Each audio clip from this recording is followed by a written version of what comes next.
ونسلم علی رسولہ الکریم وعلی آلہ واصحابہ اجمعین، اما بعد فاعوذ باللہ من الشیطان الرجیم، بسم اللہ الرحمن الرحیم۔ ان الشرک لظلم عظیم، صدق اللہ مولانا العظیم، وبلغنا رسولہ النبی الامین الکریم، ونحن علی ذالک لمن الشاہدین والشاکرین، والحمد للہ رب العالمین۔ بڑی محبت سے درود پاک پڑھیں، اللہم صلی علی سیدنا و مولانا محمد وعلی آل سیدنا و مولانا محمد مبارک وسلم علیہ۔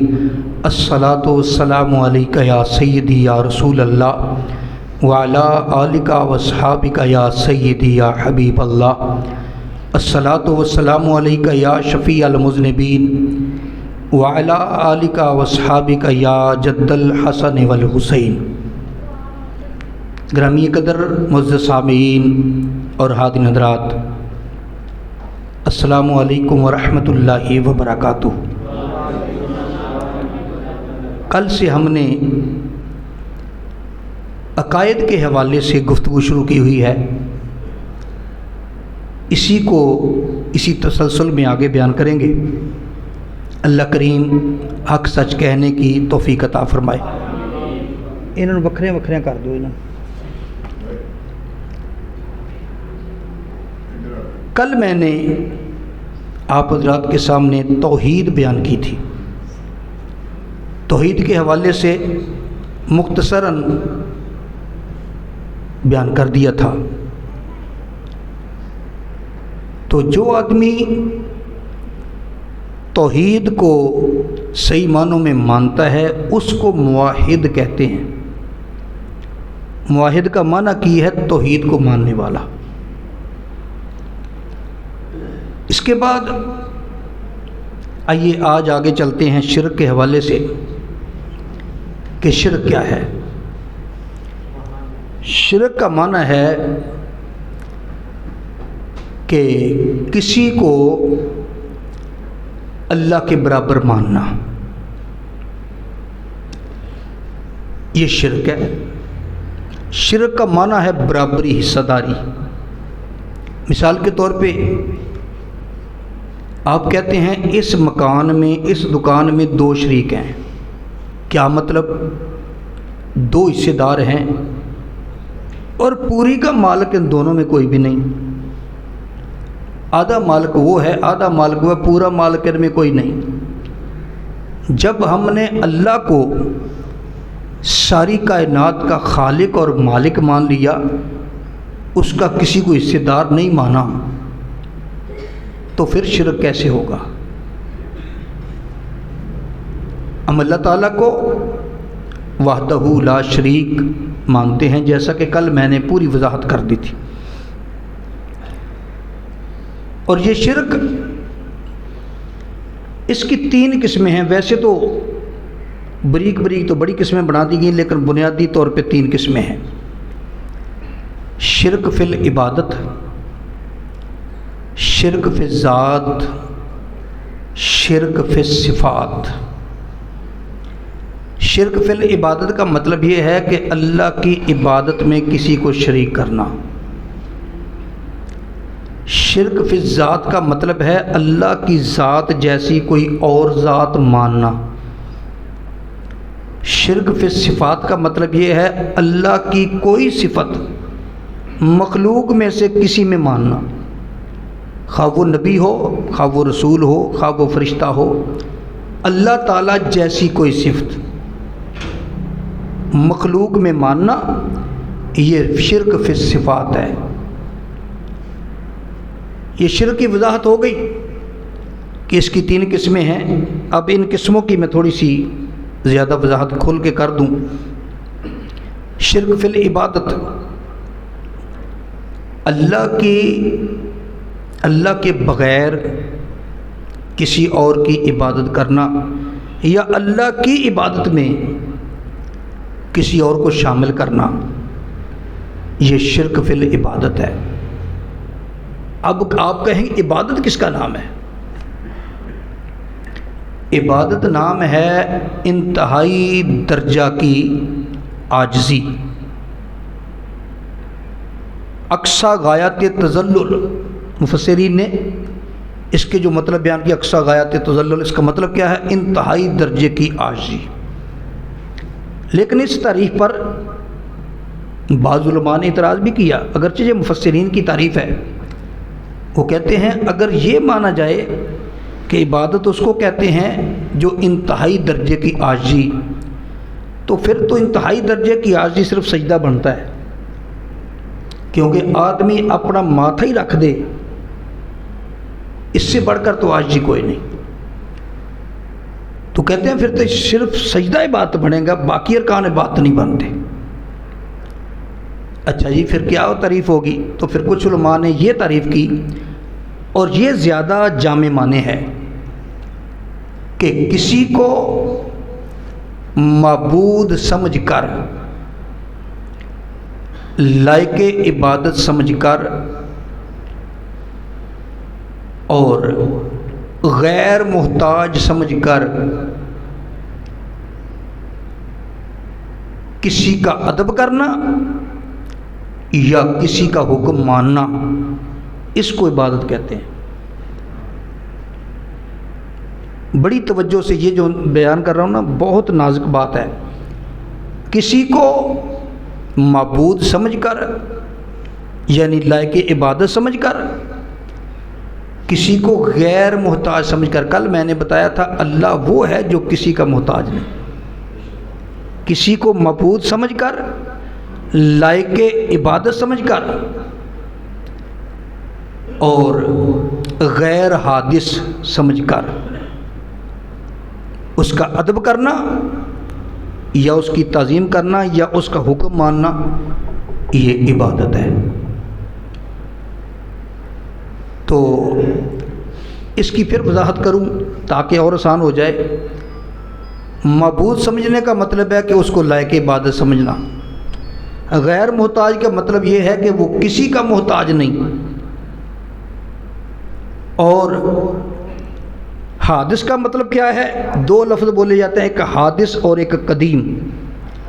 قدیم کا مطلب ہے جو ہمیشہ سے ہو، ہمیشہ تک ہو، ہمیشہ کے لیے ہو، جس کی نہ کی ابتدا ہے نہ انتہا ہے، اس کو قدیم کہتے ہیں۔ میرا اللہ قدیم ہے، باقی ساری کائنات حادث ہے۔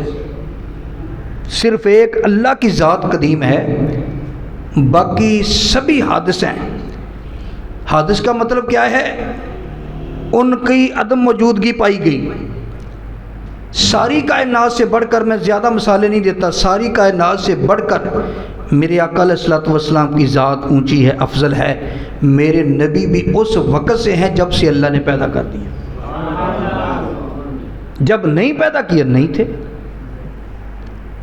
تو جو حادث ہو، قدیم نہ ہو، واجب الوجود نہ ہو، یہ سمجھ کر کسی کا ادب کرنا، تعظیم کرنا، یہ عبادت ہے۔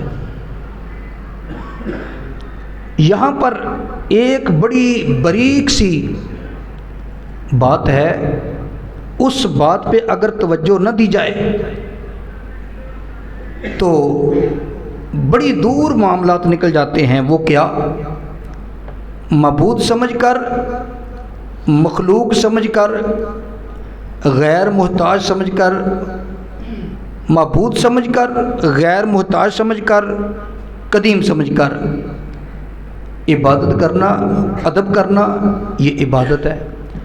اگر یہی کام آپ کسی کو معبود سمجھ کر نہیں، مخلوق سمجھ کر، غیر محتاج نہیں، اللہ کا محتاج سمجھ کر، قدیم نہیں، حادث سمجھ کر اگر کسی کا ادب کرو تو یہ عبادت نہیں بنتا، یہ تعظیم بنتی ہے۔ عبادت اور تعظیم میں فرق ہے۔ اللہ کے بغیر اللہ کے پیاروں کی جو کی جاتی ہے وہ تعظیم ہے، عبادت نہیں، اور جو اللہ کے لیے کی جاتی ہے وہ عبادت ہے۔ یہ بڑی بریک بات ہے، اکثر لوگ اس کو گڈ مڈ کر دیتے ہیں، پھر اسی لیے وہ فتوے لگا دیتے ہیں، فرق نہیں کرتے، حالانکہ فرق کرنا چاہیے۔ اگر فرق نہیں کرو گے تو معاملہ الجھ جائے گا۔ عبادت الگ ہے، تعظیم الگ ہے۔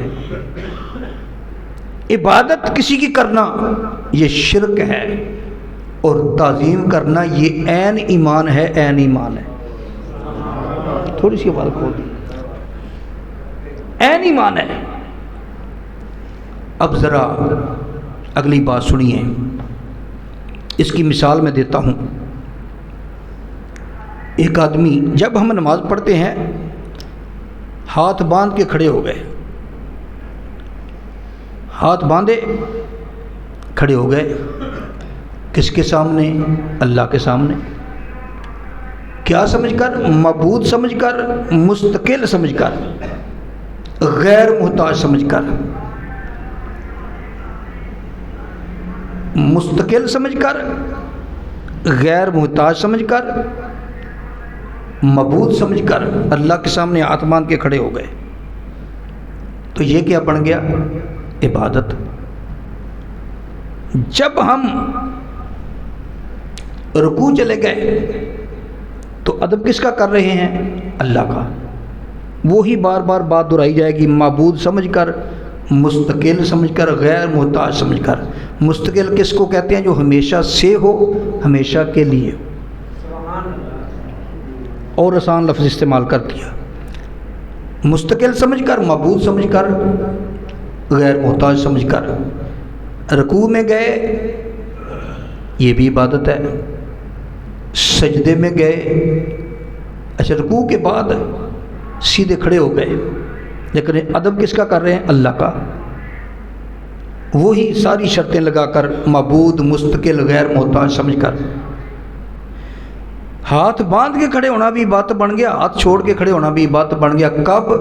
جب ادب کر رہے ہیں اللہ کا، معبود سمجھ کر، غیر محتاج سمجھ کر، اور مستقل سمجھ کر۔ اتحیات بیٹھنا، رکوع کرنا، سجدہ کرنا، یہ سب عبادت بن گیا۔ لیکن یہی کام اگر ہم مخلوق کے لیے کریں، ہم بیٹھے ہوئے تھے، ہمارے والد صاحب آ گئے، ہمارے مرشد صاحب آ گئے، ہمارے استاد محترم آ گئے، تو ہم احتراماً ہاتھ باندھ کے ان کے لیے کھڑے ہو گئے۔ اب اس آنے والے کو ہم نے کیا سمجھا؟ اس کو ہم نے معبود نہیں سمجھا، اس کو اللہ کی مخلوق سمجھا، اس کو غیر محتاج نہیں سمجھا بلکہ اللہ کا محتاج سمجھا، اس کو مستقل نہیں سمجھا بلکہ غیر مستقل سمجھا۔ کیا مطلب؟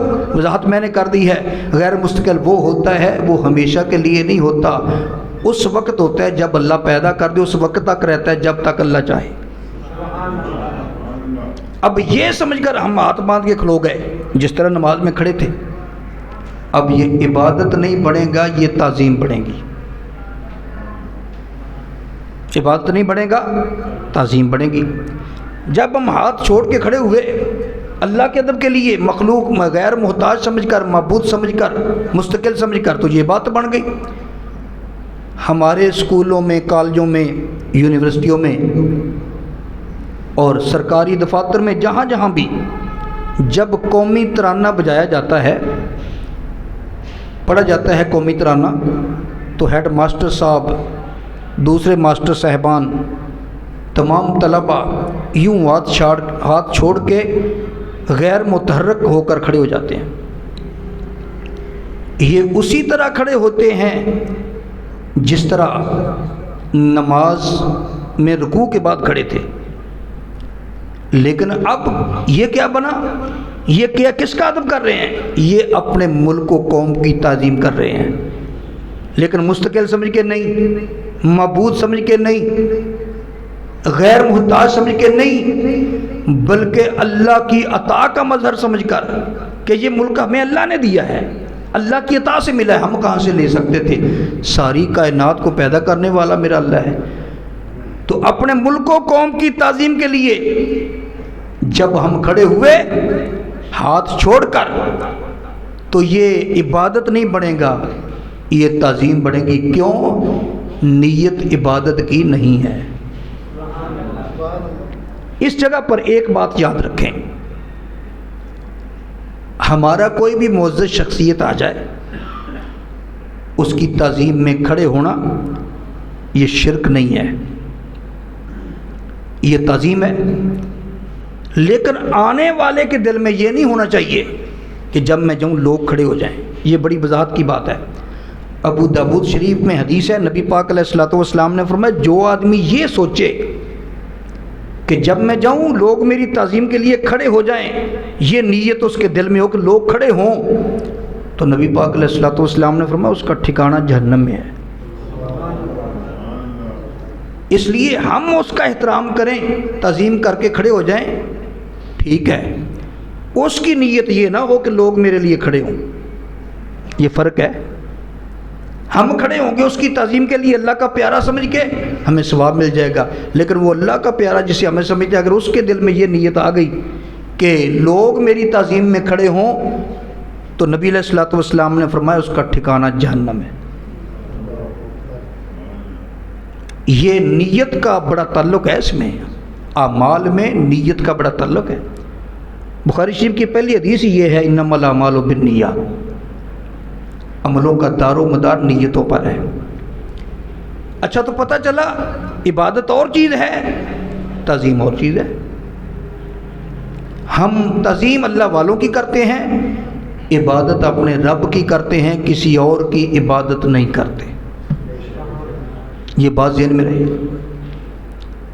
اور جہاں تک تعظیم کی بات ہے، تو صحابہ میرے نبی کی تعظیم کرتے تھے۔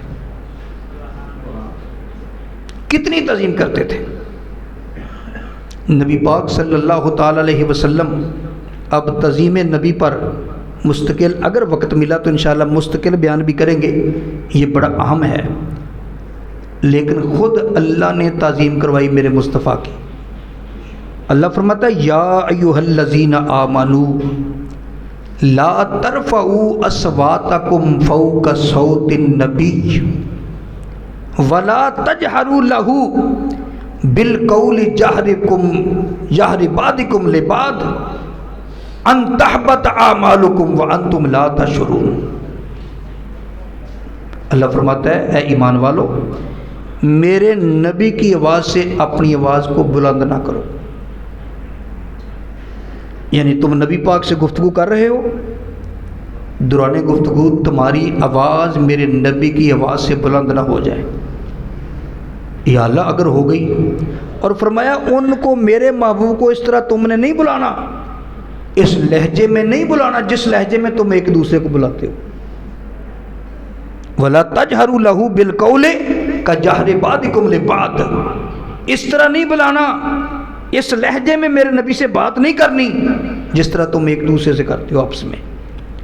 یا اللہ اگر آواز بھی اونچی ہو گئی اور لہجہ بھی تھوڑا سا عام لوگوں جیسا ہو گیا تو پھر کیا ہوگا؟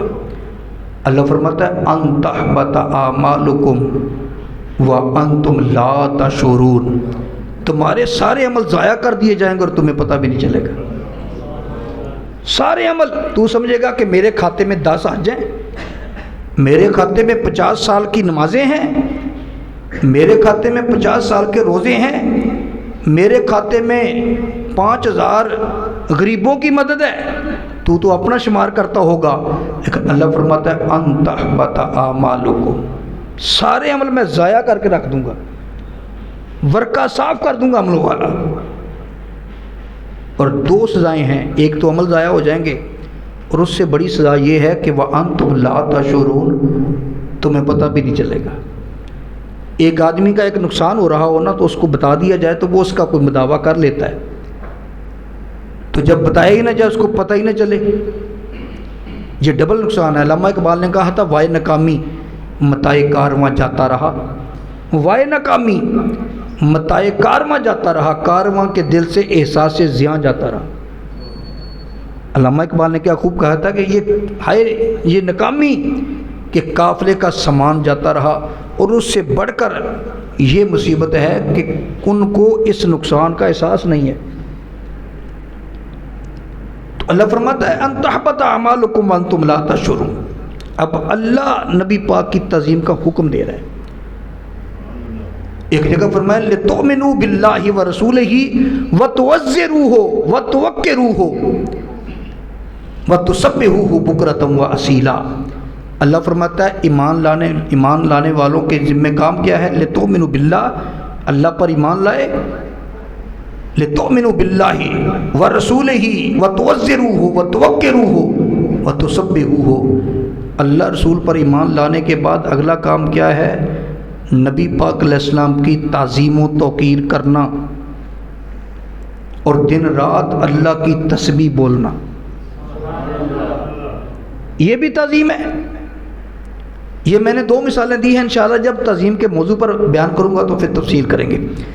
تو بات کرنے کا مطلب یہ ہے تعظیم عین عبادت عین دین ہے، شرک نہیں ہے، لیکن کسی کی بات کرنا یہ شرک ہوگا۔ اور اگلی بات یہ ہے ہم تعظیم کرتے ہیں، کسی کی عبادت نہیں کرتے۔ یہاں پر ایک بات اور بھی سمجھنا چاہیے، تعظیم اللہ والوں کی یا میرے نبی کی اسی طریقے سے جائز ہے جس سے شریعت نے روکا نہ ہو۔ جس سے شریعت نے روک دیا اب وہ تعظیم جائز نہیں۔ اس کے لیے بھی قرآن پاک میں اللہ فرماتا ہے کہ جب ہم نے فرشتوں کو حکم دیا اسجدوا لآدم، آدم کو سجدہ کرو، تو تمام فرشتوں نے آدم کو سجدہ کر دیا۔ فسجد الملائکۃ کلھم اجمعون، سب فرشتوں نے آدم کو سجدہ کیا۔ اب سجدہ تو نماز کا حصہ ہے، قرآن کہتا ہے فرشتوں نے سجدہ کیا، جو نہ کرنے والا ہے وہ مردود ٹھہرا۔ اب سجدہ کس کو کیا؟ آدم علیہ السلام کو۔ آدم علیہ السلام کو سجدہ کیا، لیکن یاد رکھو حضرت یعقوب علیہ السلام نے اور ان کی اہلیہ نے اور یوسف علیہ السلام کے بھائیوں نے، یعقوب علیہ السلام نے یوسف علیہ السلام کو بھی انہوں نے سجدہ کیا تھا، قرآن کہتا ہے۔ اس کا مطلب یہ ہوا کہ یہ سجدہ کیا انہوں نے، فرشتوں نے بھی کیا آدم علیہ السلام کو، یعقوب علیہ السلام نے اور یوسف علیہ السلام کے بھائیوں نے اور یوسف علیہ السلام کی ستیلی والدہ نے، سب نے یوسف علیہ السلام کو سجدہ کیا۔ وَخَرُّوا لَهُ سُجَّدًا، قرآن کہتا ہے جھک کے سجدے کے لیے۔ لیکن وہ سجدہ بھی جو انہوں نے کیا وہ سجدہ عبادت نہیں تھا، یہ بات ذہن میں رہے۔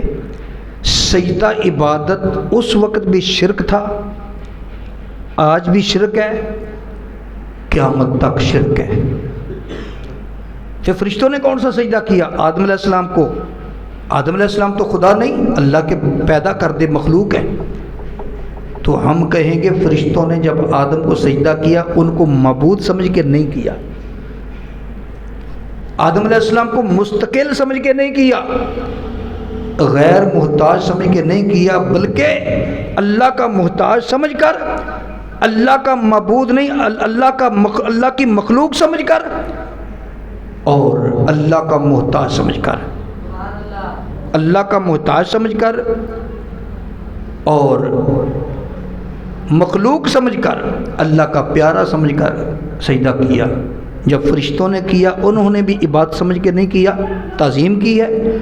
اور یعقوب علیہ السلام اور آپ کی اہلیہ اور یوسف علیہ السلام کے باقی بھائیوں نے جو یوسف علیہ السلام کو سجدہ کیا تھا، قرآن بیان کرتا ہے یہ بھی سجدہ عبادت نہیں تھا، تعظیم تھا۔ اگر سجدہ عبادت سمجھ لیں، نعوذ باللہ ثم نعوذ باللہ ثم نعوذ باللہ، یہ تو شرک ہے۔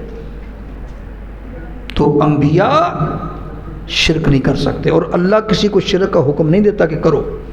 اللہ تو شرک کو روکتا ہے، اللہ تو فرماتا ہے میں باقی سارے گناہ معاف کر دوں گا لیکن شرک والے کو نہیں چھوڑوں گا۔ یہ سجدہ تعظیمی تھا، اس کا مطلب یہ ہوا تعظیمی سجدہ کرنا یہ شرک نہیں، لیکن یہ مت سمجھنا کہ اب جائز ہے، اس وقت تعظیمی سجدہ جائز تھا، لیکن میرے مدنی کریم صلی اللہ تعالیٰ علیہ وسلم جب تشریف لائے، میرے نبی کی آمد سے پہلے تک تعظیمی سجدہ جائز تھا، مخلوق کو تعظیمی سجدہ جائز تھا، لیکن جب میرے نبی پاک تشریف لائے، نبی پاک علیہ الصلوۃ والسلام نے فرمایا اللہ کے بغیر اگر کسی کو سجدہ کرنا جائز ہوتا تو میں عورت کو حکم دیتا اپنے خامد کو سجدہ کرے، لیکن میں مصطفیٰ کی شریعت میں اللہ کے بغیر کسی کو کوئی سجدہ بھی جائز نہیں ہے۔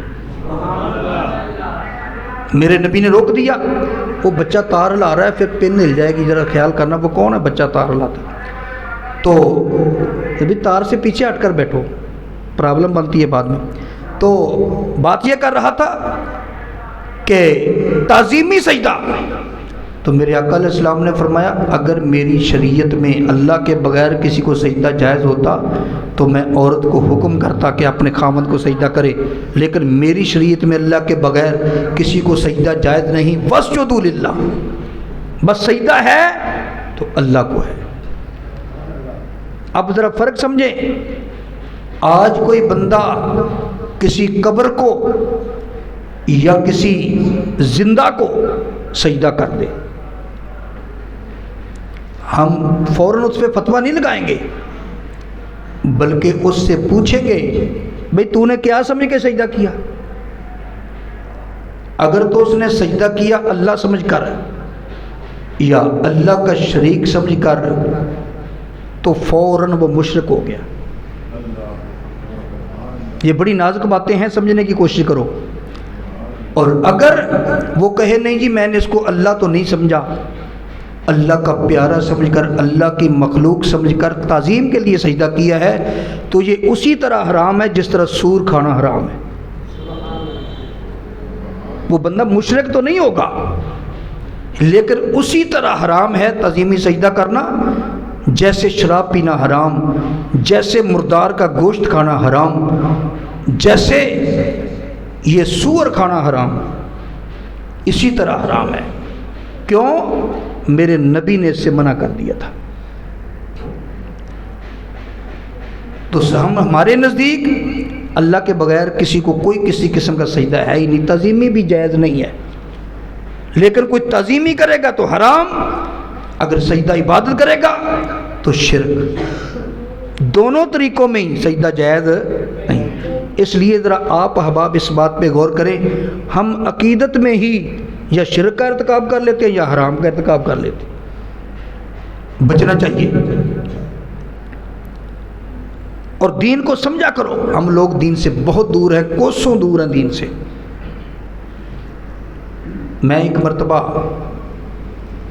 شہنشاہ گولڑا پیر میر علی شاہ صاحب رحمۃ اللہ علیہ کے مزار پہ گیا تو میں نے دیکھا ایک آدمی میرے جتنی عمر ہوگی، شاید سال مجھ سے بڑا ہی ہوگا، وہ قبر پہ سجدہ کر رہا تھا۔ میں نے ایک لڑکے، میرے ساتھ ایک ساتھی تھا، میں نے کہا یار اس کو اٹھاؤ۔ جب وہ اٹھا تو میں نے کہا لے اللہ کے بندے، اللہ کے بغیر کسی کو سجدہ جائز نہیں، اللہ کے بغیر کسی کو سجدہ جائز نہیں، اور تو سجدہ کر رہا تھا۔ وہ میری بات ماننے کی بجائے آگے سے شروع ہو گیا، کہنے لگا، وہ پہاڑی علاقے کی بولی جو ہے، کہنا ماں سارے مسئلے جاننا، ماں پتہ سجدہ کنوں آخ دینا۔ اچھا میں کہا جی مینوں بھی دسو سجدہ کنوں کہتے ہو؟ بھئی ہم نے تو جو پڑھا ہے وہ یہ ہے وضع الجبہۃ علی الارض، زمین پر جب پیشانی رکھی جائے تو یہ سجدہ بنتا ہے۔ میں نے کہا تو نے پیشانی رکھی ہوئی تھی قبر پر اور یہ حرام ہے۔ وہ پھر اپنی بولی میں کہنا ماں سارے مسئلے جاننا، ماں پتہ کہ ایک کے پیشانی لاؤنا ایک کے آپ پہ لگ ونجے، جی آپ لائیے تو پھر سجدہ بنتا، آپ پہ لگ ونجے تو پھر سجدہ نہیں بنتا۔ میں کہا بھی آپ پہ کے بھی لگ ونجے، بھی آپ پہ بھی لگ سکتی ہے۔ تمہارا ارادہ ہوگا تو لگے گی۔ ہم نے تو یہ پڑھا تھا سر جس پر جھک نہ جائے اس کو در نہیں کہتے، سر جس پر جھک نہ جائے اس کو در نہیں کہتے، ہر در پہ جو جھک جائے اسے سر نہیں کہتے۔ سر جس پر جھک نہ جائے اس کو در نہیں کہتے، ہر در پہ جو جھک جائے اس کو سر نہیں کہتے۔ یہ سر اللہ نے اپنے لیے بنایا ہے، یہ جب بھی جھکنا ہے یہ اللہ کی بارگاہ میں جھکنا ہے، کسی اور کے لیے جھکنا۔ ایک ہے تھوڑا سا جھک کر کسی کی تعظیم کے لیے تھوڑا سا جھکنا، وہ اور بات ہے، یوں کر کے ساری نیچے کر دینا، زمین پہ رکھ دینا، تو یہ اللہ کے علاوہ کسی اور کے لیے جھک سکتا نہیں، اور جھکنا بھی نہیں چاہیے۔ اور پھر اگلی بات کرتا جاؤں، اب آئیے اس پر جو ہم پہ ایک اعتراض ہوتا ہے۔ لوگ کہتے ہیں وہ لوگ جو ہماری بات سنتے نہیں، ہمارے پاس بیٹھتے نہیں، دور دور سے فتوے لگاتے رہتے ہیں، ہم کہتے ہیں بھئی ہمارے پاس بیٹھو تو صحیح، ہماری بات تو سنو، تم شرک کی جو تعریف کرنا چاہتے ہو کرو، پھر بتاؤ ایسی تعریف کرو جس پر ہم دونوں متفق ہو جائیں، پھر اس تعریف کی زد میں ہماری جو بات آتی ہے وہ بتاؤ، یا تو ہم اس کی وضاحت کریں گے یا ہم چھوڑ دیں گے۔ استاد محترم مولانا سعید احمد اسد صاحب رحمۃ اللہ علیہ وہ ہر مسلک والے کے پاس گئے، دیوبندیوں کے پاس گئے، اہل حدیثوں کے پاس گئے، کہنے لگے آؤ بتاؤ ہمارے اندر کون سا شرک ہے، تم بتاؤ، اگر ہم یا تو ہم اس کی دلیل دیں گے کہ یہ شرک نہیں، اگر ہمارے پاس مضبوط دلیل نہیں ہوئی تو ہم توبہ کریں گے اور چھوڑ دیں گے۔ تو ہم پر الزام کیا لگتا ہے؟ تم شرک فی العبادت تو کرتے ہو، بھئی وہ کون سی؟ تم سجدہ کرتے ہو، ہم نے کہا بھی سجدہ ہمارے نزدیک حرام ہے۔ دیکھیں جب کسی کا مسلک دیکھنا ہو تو عام عوام سے نہیں دیکھا جاتا، اس مسلک کے علماء کو دیکھا جاتا ہے۔ ایک آدمی بیچارہ پڑھا لکھا ہی نہیں، وہ اپنا نام نہیں لکھ سکتا، اس سے آپ پوچھیں کہ تیرا مسلک کیا ہے تو اس کا مسلک ہمارے لیے تو دلیل نہیں بنتا، انتھیٹک تو نہیں ہے۔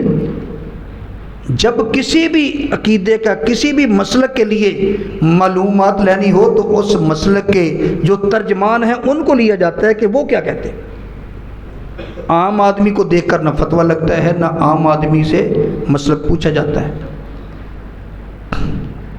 تو ہمارے مسلک کے بہت بڑے عالم مولانا شاہ احمد رضا خان فاضل بریلوی رحمۃ اللہ علیہ، انہوں نے پورا رسالہ لکھا کہ تعظیمی سجدہ حرام ہے، پورا رسالہ موجود ہے بازار میں۔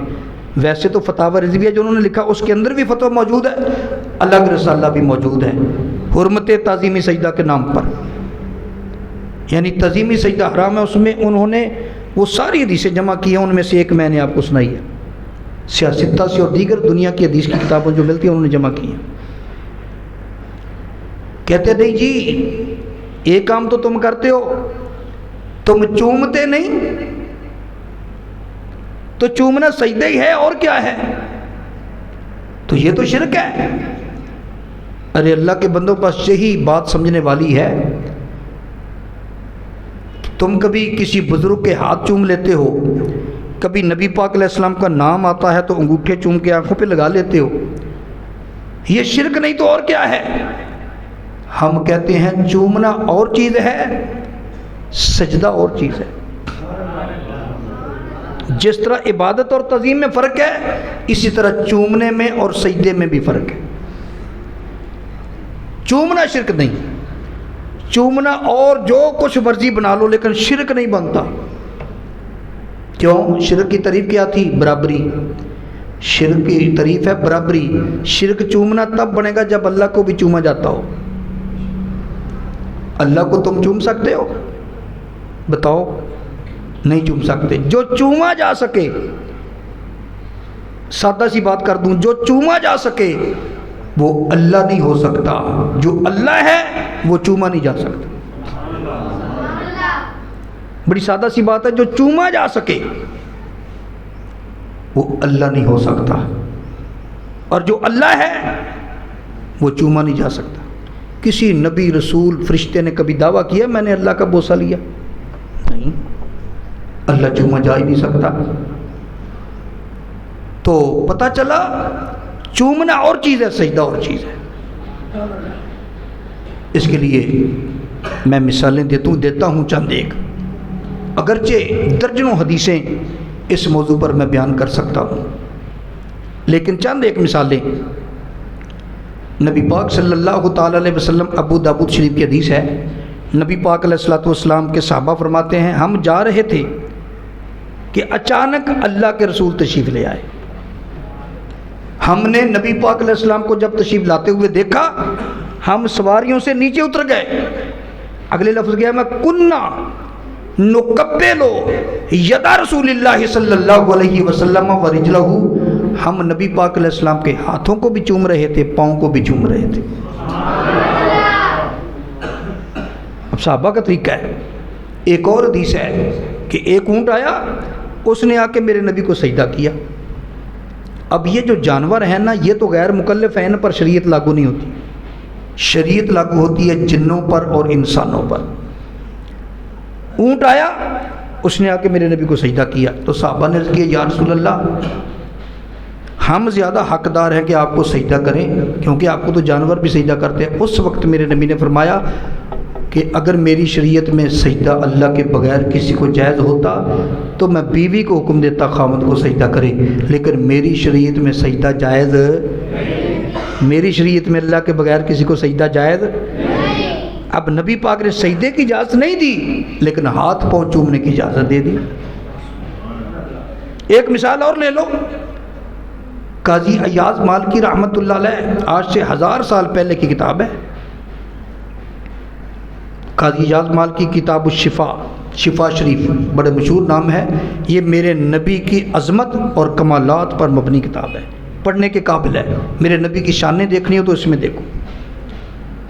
قاضی ایاز جو مالکی المسلک ہیں، اس دور کے چیف جسٹس تھے، تو وہ نقل کرتے ہیں اور دیگر محدثین نے بھی اس بات کو نقل کیا، بڑی مشہور ہے، سبھی آپ اکثر سنتے رہتے ہوں گے کہ نبی پاک علیہ السلام کے پاس ایک کافر آیا، عربی آیا، کہ کہنے لگا تم اللہ کے نبی ہو؟ فرمایا ہاں میں اللہ کا نبی ہوں۔ کہنے لگا اگر اللہ کا نبی ہے نا تو کچھ کر کے دکھا۔ فرمایا کیا کرنا ہے؟ کہنے لگا وہ درخت چل کے تیرے پاس آئے اور وہ آ کے تیری گواہی دے، میں بھی گواہی دے دوں گا۔ نبی پاک علیہ السلام نے فرمایا اس درخت کے پاس چلا جا، اس درخت کے پاس چلا جا، اس کو جا کے میرا پیغام دے دے۔ وہ عربی گیا، اس درخت سے جا کے کہنے لگا ایوہ الشجر ان محمد یدعو کا، وہ درخت تجھے محمد عربی بلا رہے ہیں۔ اب پیغام دینے والا تو کافر تھا، لیکن یہ بھی تو دیکھو پیغام دیا کس کا؟ درخت نے فوراً ہلنا شروع کیا، اپنی جڑوں کو توڑا، تھوڑا سا کو دے دو، بالکل ہی ایسی چل رہی ہے جیسے ڈبے میں بول رہے ہیں اب۔ تو نبی پاک علیہ الصلوۃ والسلام کی طرف اس نے جڑیں توڑی، زمین کو پھاڑتا ہوا دوڑتا ہوا میرے نبی کی بارگاہ میں آ گیا، آ کے عرض کرتا ہے السلام علیکہ یا رسول اللہ، یا رسول اللہ آپ پر سلام ہو۔ اب ساتھ ہی رابی کہنے لگا اشہد ان لا الہ الا اللہ و اشہد ان محمد رسول اللہ صلی اللہ علیہ وسلم۔ رابی مان گیا کہ جب درخت بھی میرے مصطفیٰ کا کلمہ پڑھتے ہیں تو پھر یہ رسول نہیں تو اور کون ہے؟ وہ کلمہ پڑھ گیا۔ اب کلمہ پڑھنے کے بعد اس نے ڈیمانڈ کیا کہ کہنے لگا یا رسول اللہ اب مجھے اجازت دو میں آپ کو سجدہ کروں۔ میرے مدنی کریم علیہ السلام نے فرمایا نہ، اللہ کے بغیر میری شریعت میں کسی کو سجدہ جائز نہیں۔ جواب دے دیا میرے نبی نے۔ اب اس نے اگلا سوال کر دیا یا رسول اللہ پھر اجازت دو میں آپ کے ہاتھ اور پاؤں کا بوسہ لے لوں، تو میرے نبی نے اجازت دے دی۔ وہی نبی جو فرما رہے ہیں میری امت کے لیے میری شریعت میں اللہ کے بغیر کسی کو سجدہ جائز نہیں، اب وہی نبی چومنے کی اجازت دے رہے ہیں، تو پتہ چلا میرے نبی نے خود وضاحت کر دی سجدہ اور چیز ہے، چومنا اور چیز ہے۔ کوئی آدمی کسی بزرگ کے کسی عالم دین کے ہاتھ چوم لے تو یہ شرک نہیں ہے، تعظیماً چوم رہا ہے تو یہ تعظیم شرک نہیں، اور یہ سجدہ بھی نہیں بنتا۔ شہنشاہ سیال شریف شیخ الاسلام والمسلمین حضرت خواجہ قمر الدین سیالوی رحمۃ اللہ علیہ، یہ بہت بڑے عالم تھے، صرف سادہ پیر نہیں تھے۔ یہ جو سادہ پیر ہے نا، انہوں نے ہمارا بیڑا غرق کر دیا، جن کو علم نہیں ہے، شریعت سے بڑی دور ہے، نہ چہرے پہ داڑھی، نہ سر پر امامہ، نہ نماز کا پتہ، نہ روزے کا پتہ۔ ارے اللہ کے بندو، وہ تو ہے ہی، اور ہم ان سے بھی زیادہ جاہل ہیں۔ جو گدی پہ بیٹھا ہے اس کو یہ نہیں پتا میں کیوں بیٹھا ہوں، اور جو جا رہا ہے اس سے بھی بڑا جاہل، اس کو پتہ نہیں میں کیا لینے جا رہا ہوں۔ کم از کم کوئی تعین تو ہو میں کیا کرنے جا رہا ہوں۔ تو حضرت پیر سیال لجپال رحمۃ اللہ علیہ، آپ ایک مرتبہ عمرہ شریف کرنے کے لیے تشریف لے گئے، تو چشتی بزرگ تھے، روضہ مبارک کی جالی کا بوسہ لے لیا۔ جب بوسہ لیا تو وہ جو شرطے تھے نا، عربی میں ہم سپاہی کہتے ہیں، وہاں شرطہ کہتے ہیں، مولوی کو متوع کہتے ہیں۔ تو وہ جو شرطے ہیں نا، انہوں نے پکڑ لیا، انہیں کیا پتہ یہ کون ہے۔ یا شیخ ھذا شرک۔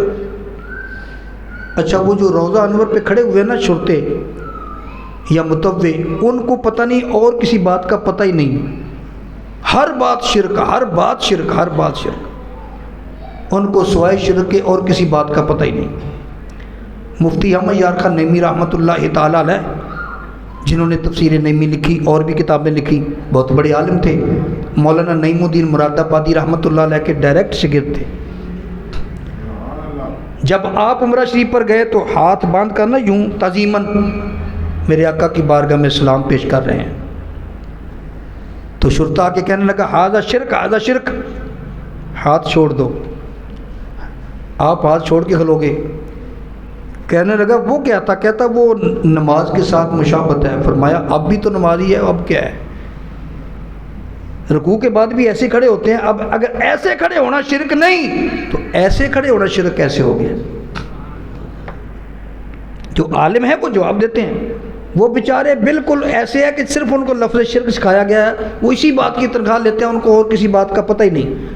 تم وہاں کھانسی کر لو یہ بھی شرک، بیٹھ جاؤ تب بھی شرک، کھڑے ہو جاؤ تب بھی شرک، وہ آگے سے ایک مرتبہ سے زیادہ گزر جاؤ تب بھی شرک۔ میں تو حیران ہوتا ہوں ان پر کہ یہ اسلام کا مرکز تھا اور یہاں کیسے کیسے لوگ آ گئے۔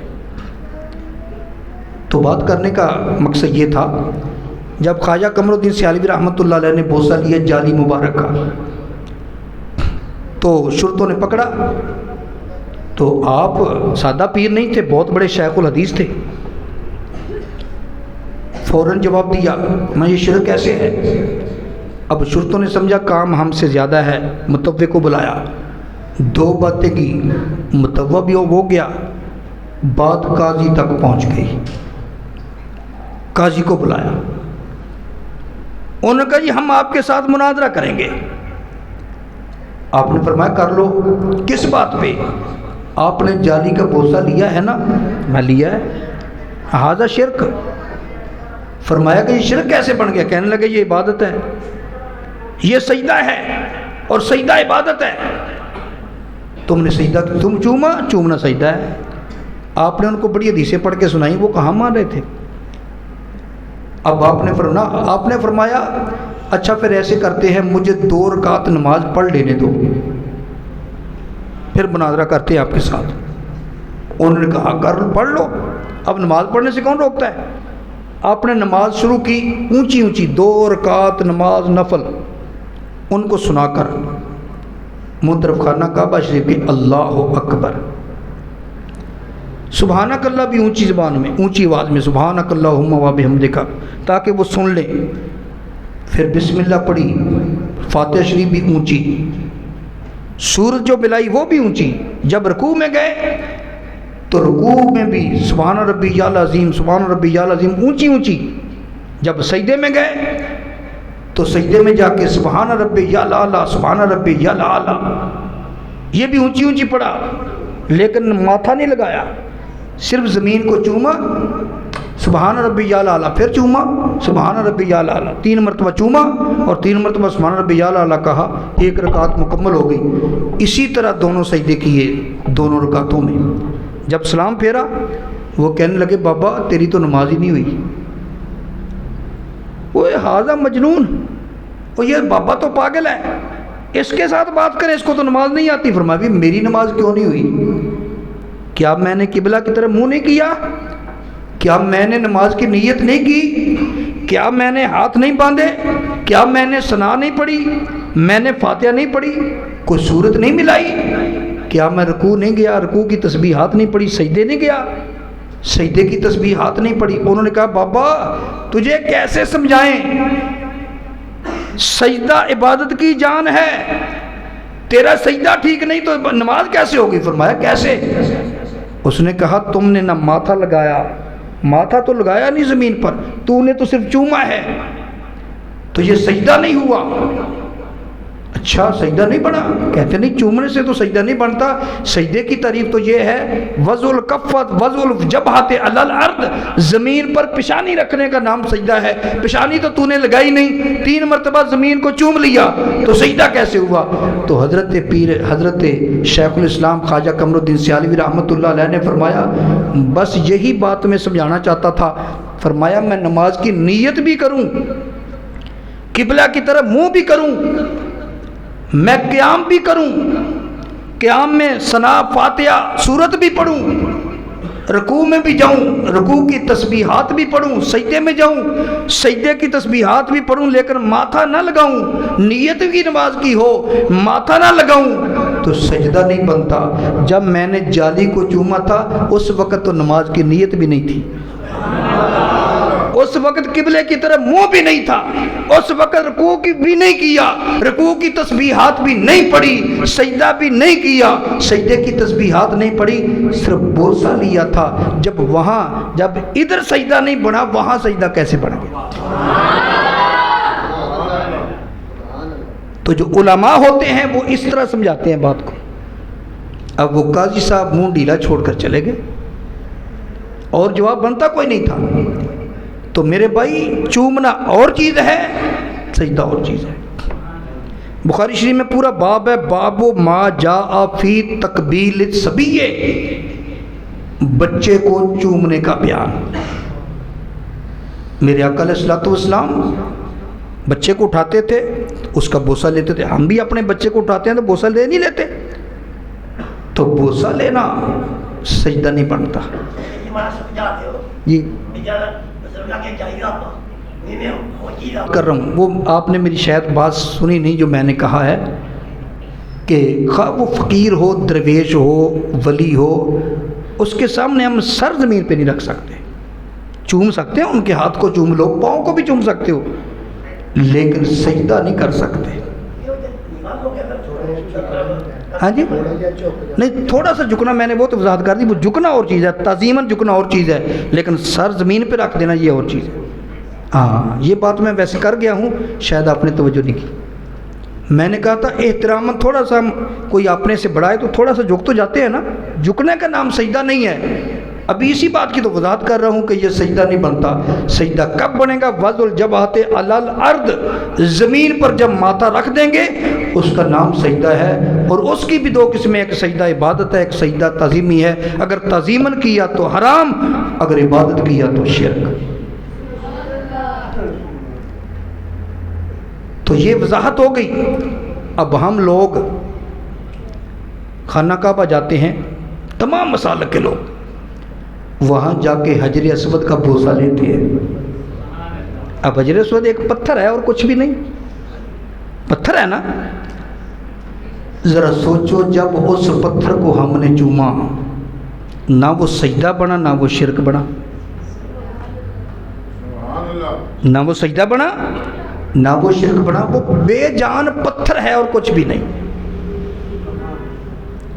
سیدنا فاروق اعظم رضی اللہ تعالیٰ عنہ، بخاری شریف کی حدیث ہے، حجر اسود کا بوسہ لے رہے ہیں بوسہ لے کے فرمایا حجر اسود میں جانتا ہوں تو ایک پتھر ہے، تیری حقیقت ایک پتھر ہے، نہ تو کسی کو نفع دے سکتا ہے نہ کسی کو نقصان دے سکتا ہے، میں تجھے کبھی بھی نہ چومتا، میں تجھے کبھی بھی نہ چومتا، میں تو اس لیے چومتا ہوں تجھے میرے مصطفیٰ نے چوما تھا۔ اب وضاحت ہو گئی کہ پتھر کو چومنا بھی شرک نہ بنا، اگر شرک ہوتا تو میرے مصطفیٰ نہ چومتے۔ اب وہاں جا کر ہم حجر اسود کو چومتے ہیں، اور جو تو چھوٹے قد کا آدمی ہے نا وہ تو شاید تھوڑا جھکتا ہو، اور جو بڑے قد کا آدمی ہے اس کو کتنا جھکنا پڑتا ہے، جھک کر پتھر کو چومتے ہو، جھکتے بھی ہو اور پتھر کو چومتے بھی ہو۔ تو اب ذرا سوچو، اگر چومنا سجدہ ہوتا یا چومنا شرک ہوتا تو حجر اسود کا بوسہ میں بھی لیتا ہوں، آپ بھی لیتے ہیں، اس لیے لیتے ہیں کہ میرے مصطفیٰ نے لیے۔ اور اس پر ایک بات اور کرتا جاؤں، میرے آقا نے فرمایا یہ جو حجر اسود ہے نا یہ جنتی پتھر ہے، اور جو سفید رنگ کا تھا۔ آقا پھر یہ سیاہ کیسے ہو گیا؟ فرمایا لوگوں کے گناہوں کی وجہ سے۔ اس کا مطلب یہ ہوا جب ہم اس کو چومتے ہیں نا یہ ہمارے گناہوں کو چوستا ہے، وہ پتھر ہے ہمارے گناہوں کو چوستا ہے۔ ایک اور بات کرتا جاؤں، وضاحت ہو جائے گی۔ جب نبی پاک علیہ السلام نے مکہ شریف فتح کیا تو 360 پتھر تھے خانہ کعبہ میں، بتوں کی شکل میں 360 پتھر تھے، بت تھے پتھر ہی تھے نا۔ چھوٹے بچے وہ جو بیٹھے ہیں روشن دان کے ساتھ جو بیٹھے ہیں نا، ان کو ذرا روکو، پتہ نہیں یہ جگہ کا کوئی کمال ہے، جو بھی یہاں بیٹھتا ہے وہ باتیں کرنے سے بعد نہیں آتا، ان کو اٹھاؤ یہاں سے۔ تو بات یہ کر رہا تھا، بلکہ یہ جو چھوٹے بچے ہیں ان کو حافظ صاحب کے پاس بٹھایا کرو، سبھی کو نا وہاں بٹھایا کرو، کل سے آپ نے حافظ صاحب کے پاس بیٹھنا ہے بس۔ تو بات یہ کر رہا تھا، نبی پاک علیہ السلام نے فرمایا یہ لوگوں کے گناہوں کو چوس چوس کر سیاہ ہو گیا، لوگوں کے گناہوں کی وجہ سے سیاہ ہو گیا، جب وہ پتھر ہے۔ اب ہم چومتے ہیں۔ اچھا یہاں پر میں بات یہ کر رہا تھا کہ 360 بت تھے خانہ کعبہ میں، وہ سبھی پتھر تھے۔ میرے آقا علیہ السلام نے فرمایا سبھی باہر پھینک دو، بت توڑ توڑ کے سبھی باہر پھینک دیے۔ اس وقت بھی حجر اسود بھی موجود تھا۔ اب جہاں پوجنے اور چومنے کا فرق دیکھنا، جن کو پوجا جاتا تھا میرے نبی نے اٹھا کر باہر پھینک دیا، جس کو چوما جاتا تھا وہ آج بھی موجود ہے۔ جس کو پوجا جاتا تھا اس کو اٹھا کر باہر پھینک دیا، جس کو چوما جاتا تھا وہ آج بھی موجود ہے، اور آج بھی ہم اسی طرح چوم رہے ہیں۔ یہاں پر ایک اور بات کرتا جاؤں، کچھ لوگ کہتے ہیں یہ جو تم انگوٹھے چومتے ہو، میرے آقا علیہ السلام کا نام آتا ہے تو ہم تعظیم کے لیے انگوٹھے چومتے ہیں۔ یہ انگوٹھے چومنا نہ کوئی فرض ہے، نہ کوئی واجب ہے، نہ سنت موقدہ ہے۔ اگر کوئی آدمی چوم لے تعظیم کے لیے تو ہر اس طریقے سے تعظیم جائز ہے جس سے شریعت نے نہیں روکا۔ اگر اس طریقے سے میرے آقا نے روکا ہو، کسی صحابی نے روکا ہو تو پھر ناجائز ہے۔ لیکن ویسے ادباً تعظیماً میرے نبی کا نام سن کر ایک آدمی نور مصطفیٰ کا تصور کر کے کہ میں آقا علیہ السلام کو چوم رہا ہوں، آقا علیہ السلام کا بوسہ لے رہا ہوں، تو یوں کر کے اگر اس نے بوسہ لے لیا، نہ یہ شرک ہے نہ یہ حرام ہے۔ آپ کہیں گے یہ کیسے، یہ تم نے استدلال کیسے کر لیا؟ میں نے حجر اسود سے کیا۔ حجر اسود چومنے کی کچھ شرطیں ہیں۔ شرط یہ ہے کہ کسی کو تم نے دھکا نہیں دینا، کسی کو دھکا دے کے آگے نہیں جا سکتے۔ جگہ مل گئی تو فابہا، اگر نہیں ملی تو حجر اسود کے سامنے انہوں نے ایک لکیر بنائی ہوئی ہے پتھر، سیاہ پتھر کی، وہ جہاں سے پہلا چکر شروع ہوتا ہے۔ شرط یہ ہے نا کہ حجر اسود کا بوسہ لے کر چکر شروع کرنا ہے، وہیں آ کر ختم ہوتا ہے جب طواف کرنا ہے۔ لیکن اتنا رش ہوتا ہے ہر آدمی چوم ہی نہیں سکتا، تو پھر کیا کیا جاتا ہے؟ حجر اسود کے سامنے یوں کر کے ہاتھ کر کے اس اپنے ہاتھوں کو چوم لیتے ہیں، تو کہتے ہیں جی حجر اسود کا بوسہ ہو گیا. میں کہتا ہوں اگر اس طرف ہاتھ کر کے اپنے ہاتھوں کو چوم لیا تو یہ استلام بن جاتا ہے, حجر اسود کا بوسہ کے حکم میں آ جاتا ہے, تو ہم ان انگوٹھوں میں تصور کر کے مصطفیٰ کی ذات کا چوم لیں تو یہ کیوں نہیں ہو سکتا؟ اس لیے جو نہ چومے اس پر کوئی فتویٰ نہیں, لیکن اگر کوئی چوم لے ادباً اور تعظیماً اس پر بھی کوئی فتویٰ نہیں, یہ محبت کا اظہار ہے. تو پتہ چلا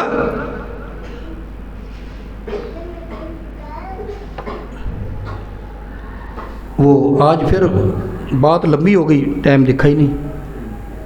انشاءاللہ اس سے اگلی بات